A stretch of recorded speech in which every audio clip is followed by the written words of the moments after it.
ìròyìn ìbànújẹ́ lélẹ̀ tó mà tún ṣẹlẹ̀ nínú Nollywood industry. Kí ló ṣẹlẹ̀?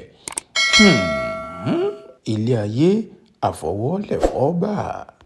Irú ikú wo ló wọlé ló mú màmá òṣèré orí ìtàgé ilẹ̀ wa èèyàn màmá Fathia Wulẹ̀ ló mú màmá lọ nífọ̀nà fọ̀nsù tó tún wáá jẹ́ wípé nígbà tí Fathia Wulẹ̀ gangan tó ń ṣàjọyọ̀ ọjọ́ ìbí rẹ̀ ní kó wọlé ló mú màmá lọ.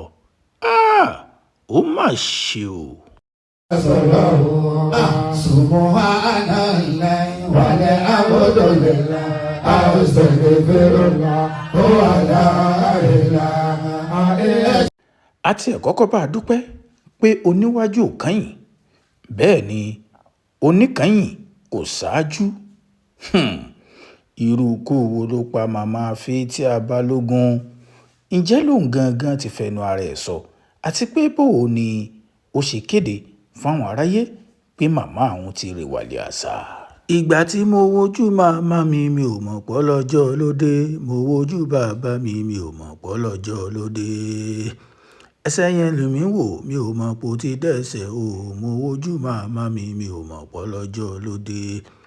Àsí lọ́jọ́ tẹ̀dá bá máa kú o, lọ́jọ́ tẹ̀dá bá máa kú àmì ara àásọyàn.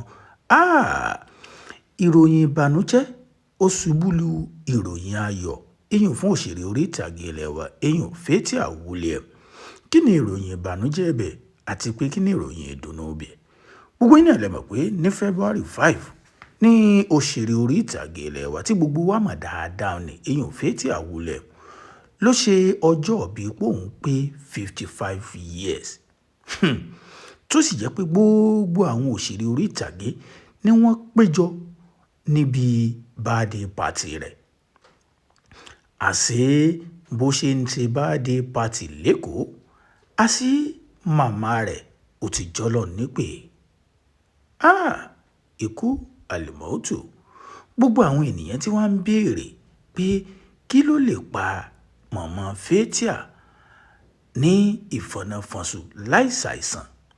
Kó tó di pa máa sọ yẹn, ẹ jẹ́ kọ́kọ́ ohun tí Fathia Balógun tó nǹkan gan post èèyàn sí kàn ní ayélujára rẹ̀ tó fi kéde okú màmá rẹ̀.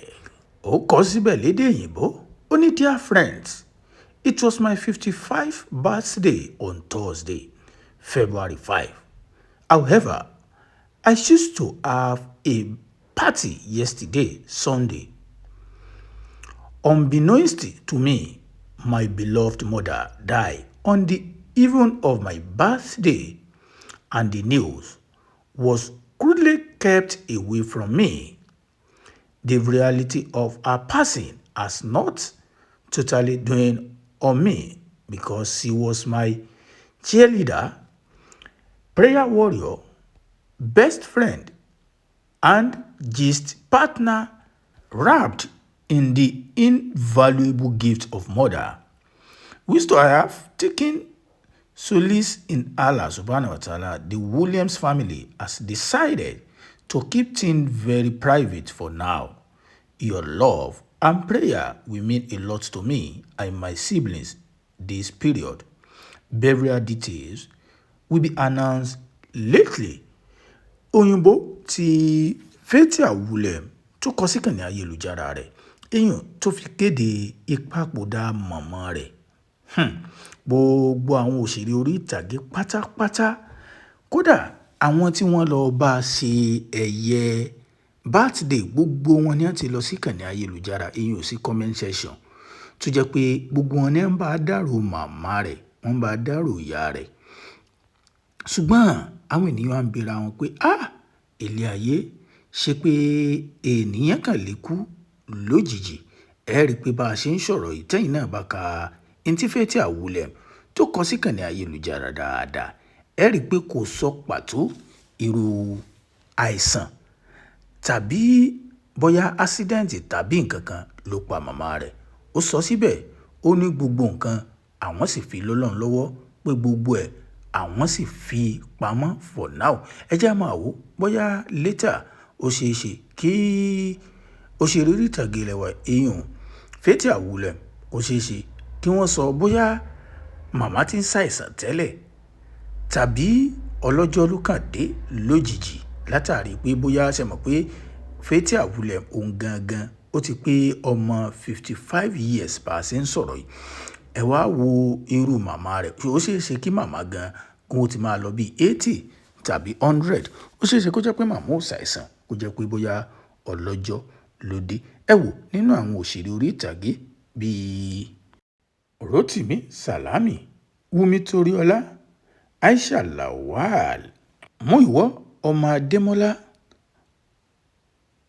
Sofiyat Ọ̀kẹ́owó àtàwọn òṣèré ńlá jàǹkànjàǹkàn ni wọ́n lọ sí ìkànnì ayélujára ní ó bá Fathia Williams ní ó bá kẹ́dùn màmá rẹ̀ eléyìí tó ti papòdà tó ti jáde láyé. Ẹ̀yin olólùfẹ́ mi, ẹ̀yin lè lọ sí abala àríwísí ẹ tẹ RIP kẹ́ fi bá Fathia Balogun, kẹ́ bá dárò màmá rẹ̀, kẹ́ bá dárò ìyá rẹ̀ eléyìí tó ti rí bí àgbáre, tó ti fi kú, tó ti fi ṣàgbà gbogbo wa. Ìjọ tẹ́dà bá máa kú àsí gbogbo nǹkan pátápátá. Eléyìí náà jẹ́kọ̀ọ́ fún gbogbo wa pátá pé ikú kò dágbà, ikú kò dágbà fẹ́ni kankan. Ẹ̀yin náà ẹ wò ọmọ ó ń ṣe ọjọ́ ìbí rẹ̀ tí ò sì gbọ́ pé wọ́n ní wọ́n gbé ìyá rẹ̀ lọ sí ilé ìwòsàn kankan tá a sọ pé bóyá ó ti ń wò yí pé bóyá ọlọ́jọ́ ti súnmọ́ tó wá jẹ́ yí pé àsẹ̀yìnwá àsẹ̀yìnbọ̀ wọ́n ti jẹ́ kó ṣe ọjọ́ ìbí rẹ̀ kó má dàdí pé yóò da ọjọ́ ìbí rú kí wọ́n tó wá sọ yí pé pé màmá rẹ̀ ó mà ti jáde láyé. Ṣùgbọ́n títorí níta fi ṣe fídíò náà ni pé olóògbé ó ti rí bí àgbáre. Ẹ tẹ RIP fún màmá Fathia Balogun. Fathia Balogun ní bí ìsìnkú yóò ṣe lọ, àwọn máa jẹ́ kí gbogbo industry àti gbogbo ọmọ Nàìjíríà àti gbogbo àwọn olólùfẹ́ òun á máa jẹ́ kí wọ́n gbọ́. Àwa tí lọ sí pé pàtó bóyá màmá ṣàìsàn kó tó di pé wọ́n jọ́lọ̀ nípè tàbí kó jẹ́ wípé ọlọ́jọ́ ló dé. Ṣe mọ̀ pé màmá náà àwọn náà yóò ti dàgbà díẹ̀. Ẹ̀yin olólùfẹ́ wa, tó bá jẹ́ ìgbà àkọ́kọ́ tẹ́yin wò wá ní, ẹ jọ̀wọ́ ẹ bá wa tẹ subscribe ní sórí YouTube channel yìí. Pìtìpìtì ayé àwa náà a ò ní fi irú ẹ̀ gbà o. Ẹ má gbàgbé ẹ share fídíò kẹ́ subscribe. Bí ọba ṣe ń lọ nípa ìsìnkú màmá Fathia Williams tó bá ti fi síkànnì ayélujára báyìí náà láwọn wá fẹ̀yìn olólùfẹ́ wa. Ṣùgbọ́n ẹ má gbàgbé ẹ lọ sí abala àríwísí nínú comment section kẹ́ bá olóògbé, kẹ́ bá wọn kẹ́dùn, kẹ́ bá ọmọ olóògbé èèyàn ọmọ màmá, kẹ́ bá wọn kẹ́dùn èèyàn tó jẹ́ òṣèré orí ìtàgé lẹ́wẹ̀ tó jẹ́ Fathia Balogun. Ẹ má gbàgbé ẹ share fídíò sáwọn olólùfẹ́ rẹ̀ káwọn náà mọ ẹni tó ń ṣẹlẹ̀ kí wọ́n sì lè bá kẹ́dùn èèyàn ní comment section.